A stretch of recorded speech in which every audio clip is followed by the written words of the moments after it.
امیر المجاہدین علامہ خادم حسین رضوی صاحب نور اللہ مرکزہ، سبحان اللہ، جو اپنی زندگی کے 54 سال گزار کر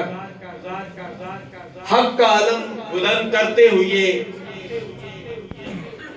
اس دنیا فانی کو چھوڑ کر چلے گئے، لیکن آپ کی نماز جنازہ یہ 20 سالوں جو گزرے ہیں، ان میں 2003 میں قائد ملت نظامیہ علامہ امام شاہ نورانی علیہ رحمت کے نماز جنازہ کراچی میں، اور پھر اسلام آباد میں شہید ملت غازی ممتاز حسین قادری علیہ رحمت، اور پھر لاہور میں غازی علم الدین شہید علیہ رحمت کے بعد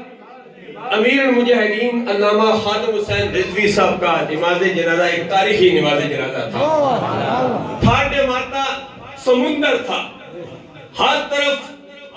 سرکار کے دیوانے لبیک لبیک لبیک کی صدائیں بلند کر رہے تھے۔ اگرچہ یہ نعرہ لبیک کا بہت پرانا ہے، سرکار کے دور سے چلا آ رہا ہے، لیکن آج کی اس نوجوان نسل کی زبان پر لبیک کا نعرہ جو جاری کیا ہے وہ علامہ خادم حسین رضوی صاحب نے کیا ہے۔ بے شک، بے شک۔